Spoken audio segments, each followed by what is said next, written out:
Welcome to another episode of the While You Were Sleeping podcast. I am your host, Tyrell James. Today I have a very special guest with me, Brandan Fisher. How are you doing, sir? Doing fantastic, Tyrell. Thank you so much for having me on today. That's good. That's good. Thank you for being here.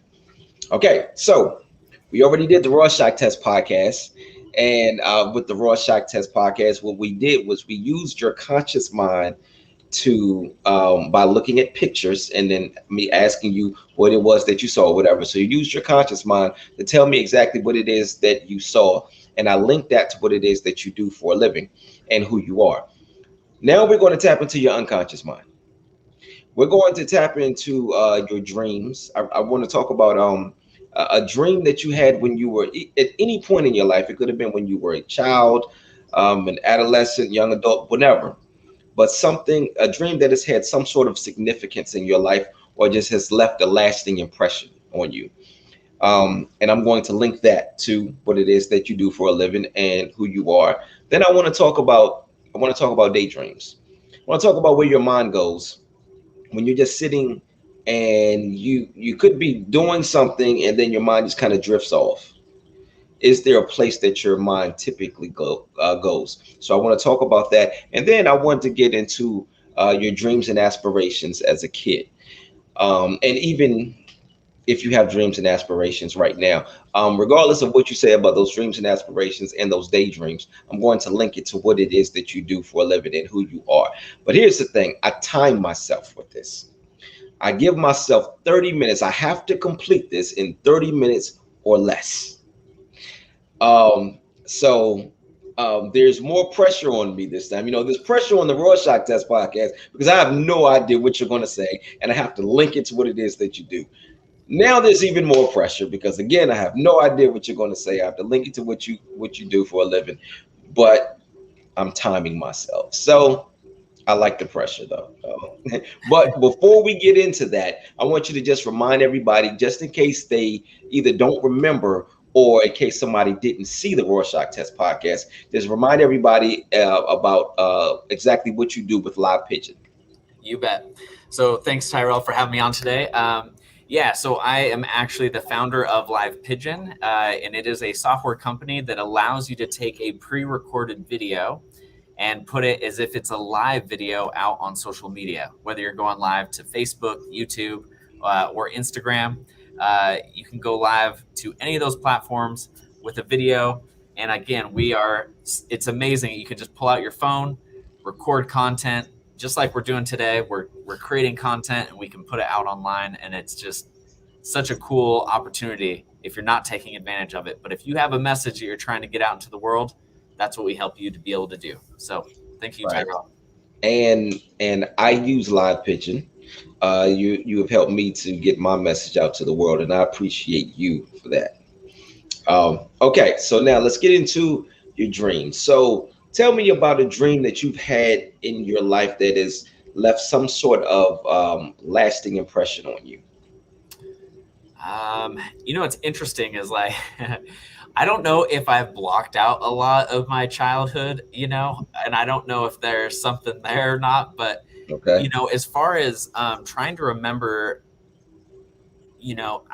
as far as like dreams and ambitions and things like that go, like, I have a lot of things as a kid that I wanted to be able to do and aspire to. But as far as like, you know, I definitely remember maybe traumatic ones, where you wake up in a cold sweat, hoping That's that perfect. wasn't real. That's perfect. We can go there. So, so Yeah. you remember the details of one of those dreams? Yeah. So it's interesting because it's gonna sound. I don't know. I don't want this to come across super dark or anything like that, but Okay. I would say one was almost just kind of being scolded. Just being kind of looked down on or just kind of yelled at, maybe just Okay. it's probably by my father. I'm not trying to go super dark with this or anything, but I think that was something that was like a reoccurring one that kept popping up. So, Okay. and that was the first one to come to my mind, as Mhm. far as if that's that's something. I don't know how dark or deep you're wanting to go with this, but there you go. I'll just put it out there like that. So you said being scolded. So I know we talked a lot on the Rorschach test podcast about your father and the fear that you had of disappointing him. Did the fear, and let me know if I go too far with any of these questions or if this is a Sure. place that you really don't want to go. Sure. Anything gets too uncomfortable, let me know. We'll reel it back. Cool. You were afraid of disappointing your father. Were there other fears like physical abuse? That's why I said, let me know if we go too far. I'll There's reel it definitely back. some. Yeah, I would say there's some of that. Yeah. Okay. There were fears of physical abuse, or there was actual physical abuse. I'd say there was probably actual. I don't Okay. know. Like, yeah. I think it's funny because this is or not funny. I always say that just because that's how I deal with things. Is Right, but I know what you mean though. But I don't know. I think when I say abuse, it's more of a paddling, if you will, more so Okay. than fist to blows, or anything Okay. like that. Not like I was ever like thrown or anything like that. It's just, but yeah, I think that was a traumatic thing probably growing up. Right. It's Mhm. just thinking you're doing something the right way and clearly being told through physical action that wasn't the right thing. Right. So yeah. Hmm. I know. Oftentimes, people, the way you respond to something. I had a friend tell me one time. He said, "Life isn't about what happens to you; it's about how you react to what happens to you." And I know oftentimes people will, uh, they will deal with like some sort of traumatic experience or whatever, and sometimes they allow it to consume them, and they carry that with them the rest of their lives. You see it in everything that they do. You see it in their work. You see it. They wear it on their face. They just look upset, downtrodden, at all times. But then there's the other side. There's you. You know, the people who use that to propel them to another level. Um, you dealt with this fear for so long, this fear of disappointment. You dealt with the what you see as abuse, and I say what you see as abuse because he may not have seen it that way, and I don't want to speak for him, but what you see, and again, there's something else that we spoke about in the Rorschach test podcast. You're not always responsible for how you for how I'm not responsible for how you receive something. I'm only responsible for how I deliver it. So he may see it differently. So that's why I wanted to make sure that I made that point. But as far as you were concerned, though, um, you had this fear of being scolded, this fear of being looked down on, this fear of disappointment, and essentially this fear of failure. And there are a lot of people who, because they have such a fear of failure, that they don't even try, and they don't realize that at that moment, the very thing that you fear, you have accepted. You have accepted failure because you are afraid of failing. But when you don't try, that's when you fail.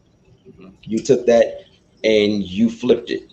You didn't allow the things that you were afraid of, the failure, the being scolded, because that's not just going to come from your father or from family members.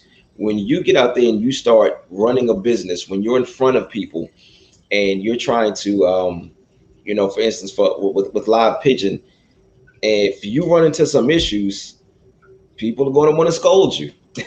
People are going to want to look down on you. I'm sure there are other people who are just waiting for you to fail.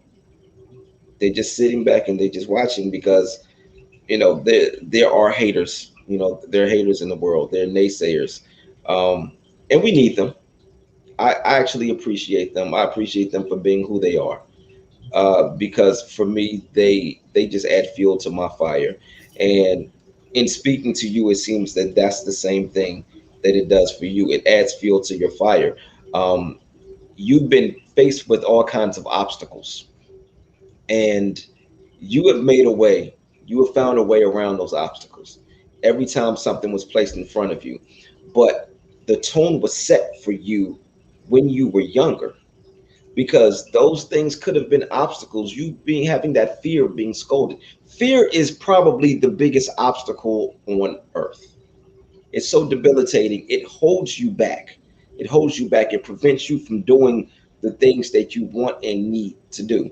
So that was, so what you did, as far as you set the tone for finding a way around obstacles years ago when you were a kid, because you were faced with that fear, but you didn't allow it to stop you from becoming successful and getting on this road, getting on this path to achieving the things that you wanted to achieve. So, okay, that's that one. Let's cross that one out. All right. So next, let's talk about daydreams. So the daydreams. Oh, by the way, so for this podcast, I do most of the talking. You do most of the talking on the last one. I do most of the talking on this one. So I'm totally fine with that. It's good to have a break. Right.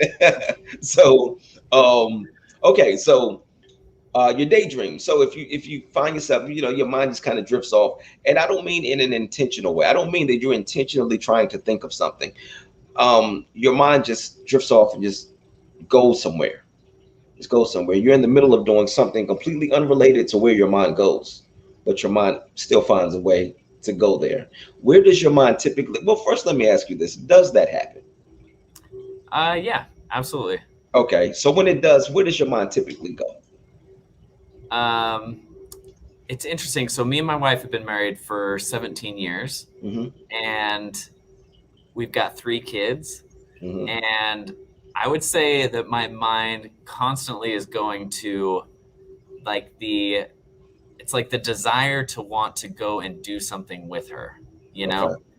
and I think that's what I enjoy dreaming about, is because sometimes it's not a reality, right? Like it can't happen, and or at least like in the period of time that we are right now, right?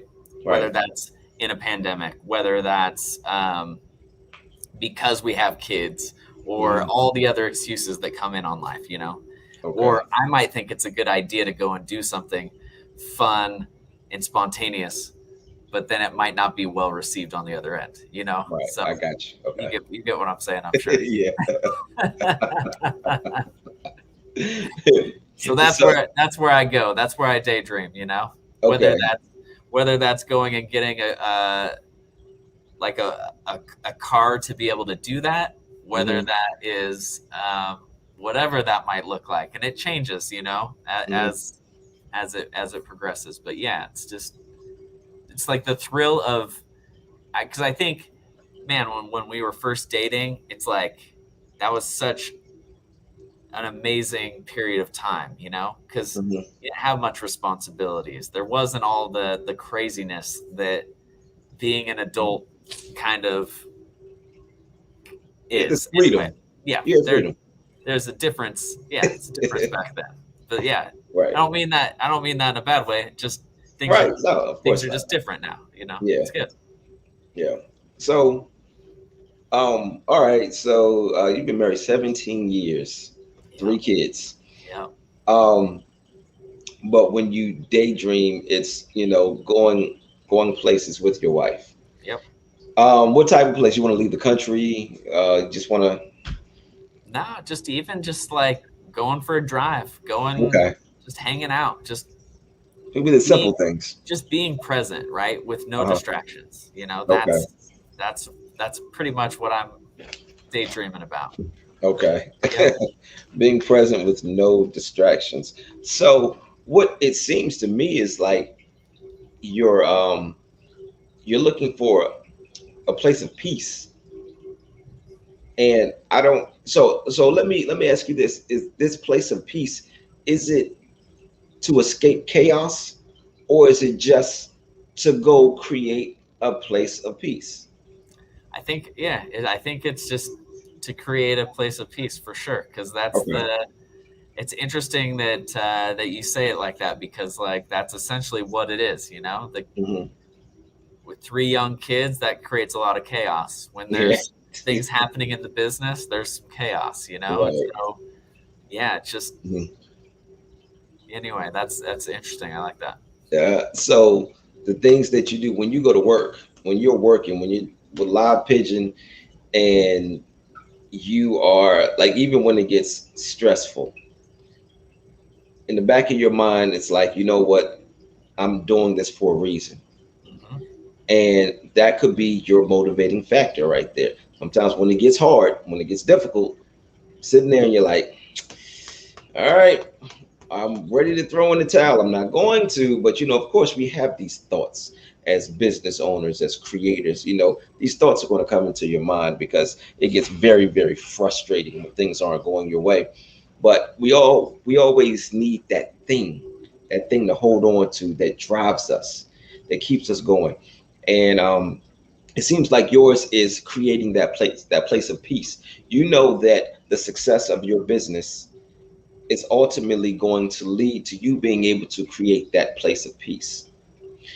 Um, it's funny that you say that because I have the same daydreams, not just of going places with my wife, but and don't get me wrong, I think about that quite often, but I have other daydreams as well. But it all goes back to creating a place of peace. It all goes back to that. And it seems like it's always dependent upon the success of the businesses. Because if the businesses, honestly, for me anyway, the businesses and making the money will allow me the financial freedom to go create those things. But see, me, like you were talking about going for a drive, I like leaving the country. I absolutely love leaving the country. So, and just traveling. We love traveling, period. So, um, but that's my goal. That's what I have, in mind. But I think that I could venture to say a lot of creators, content creators, business owners, we feel, we have the same thoughts. We have the same thoughts. Also, it's a symbol. It's a sign when you're able to go and create that place of peace. That's also a sign of success. So, what that tells me is that you're also driven by success. When you're daydreaming essentially about success. Not only are you daydreaming about success, you're also daydreaming about not failing, because that's the opposite of success. Failure is the opposite of success. So you're also daydreaming about not failing, not failing. That's where your focus is, because with this collegian, right? Okay. So now let's talk about your dreams and aspirations as a child. What did you want to be when you grew up? Well, I thought when I grew up that I was going to become a magician. Like I loved magic. I loved, you know, my dad took us to, I still remember my dad took us to a magic show, Mhm. which is kind of cool. At the end of this, I think next week, I'm going to take my son to a magic show that got canceled during the pandemic, but now it's going to come back. And so I'm excited to Mhm. take him, just because there's something, I don't know, there's something magical about magic, right? They get Right. you to believe, and it's just such a cool thing. But that's like, that's all I did. I studied magicians. I studied what they were doing. Like I was performing in front of people, and I absolutely Mhm. loved just sleight of hand. Mhm. Which you look. Anyways, I'm gonna let you make that correlation, because I'm sure I know where you're gonna go with this, but I'm not gonna take that from you. No, you're fine. You're fine, man. You can say whatever.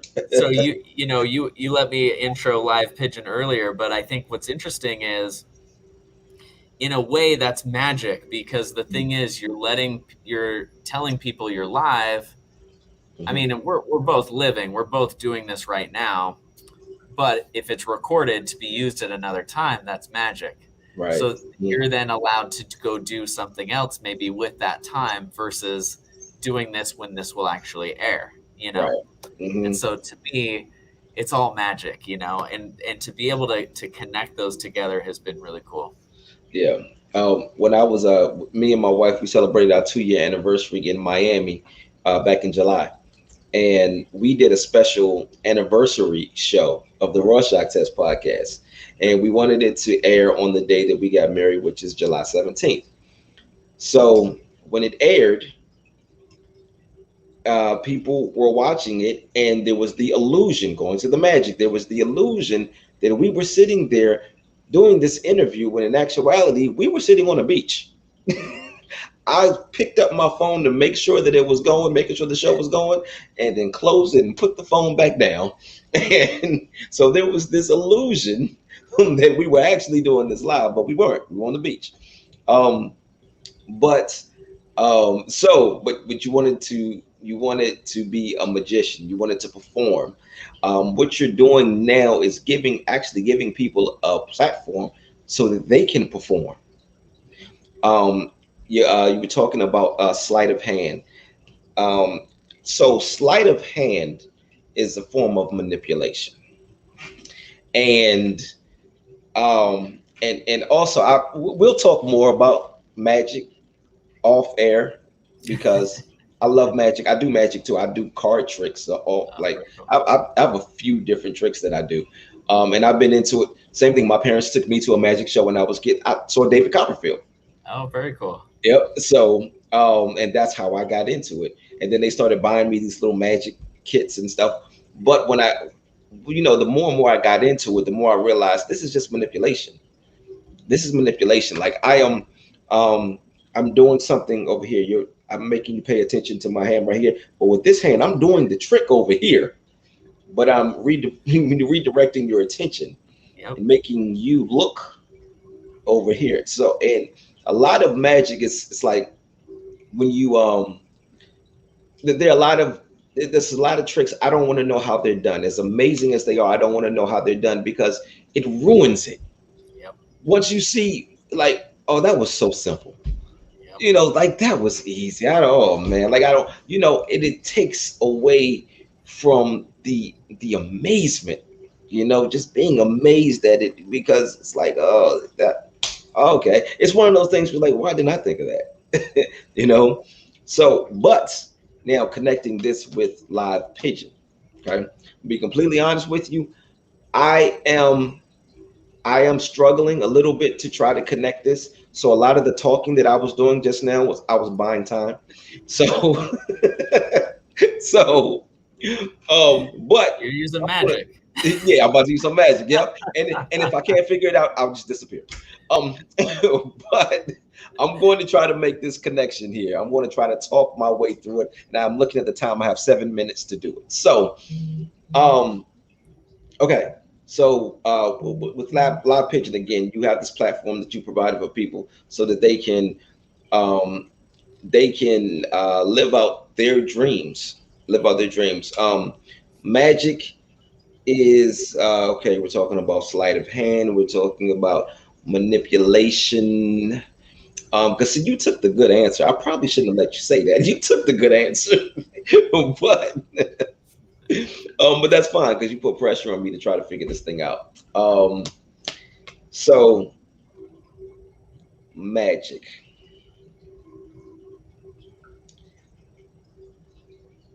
I may just have to disappear on this one. I have been stumped one time with the Rorschach Test podcast. I've never been stumped with this podcast though. Ever. I've never been stumped here. Um, but I do have 6 minutes to try to figure something out here.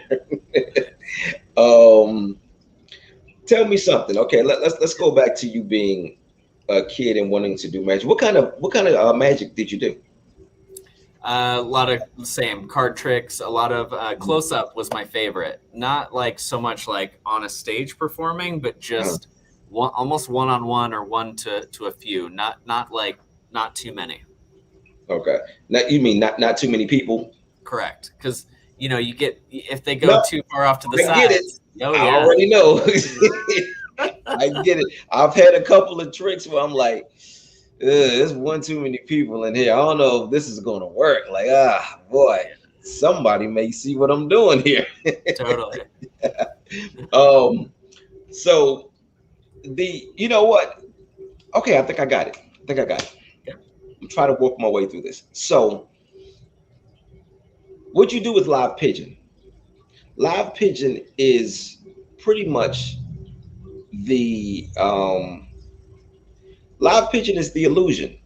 Live Pigeon is the part of the. Have you seen the movie The Prestige? Mhm. Okay, it's one of my favorite movies. I love The Prestige. So, for everybody who has not seen the movie The Prestige, so there was The Prestige, The Turn, and the what was the other part? They were talking about the three parts of the magic trick, Mm. and the Prestige, I believe, was the final part where whatever it is that disappeared or whatever. That's the when it comes back. Um, I can't remember what the other two. It's been too many. It's been like probably 10, 15 years, right, You're since that right. even came out. So yeah. Yeah. So I can't figure that out. But basically, so the magic trick or the first part of the trick, the correlation here is when a person goes, for instance, I use StreamYard to record my podcast. So I'm sitting here and what everybody is watching is StreamYard. But they're either watching it on Facebook or they're watching it on YouTube or they're watching it on Instagram.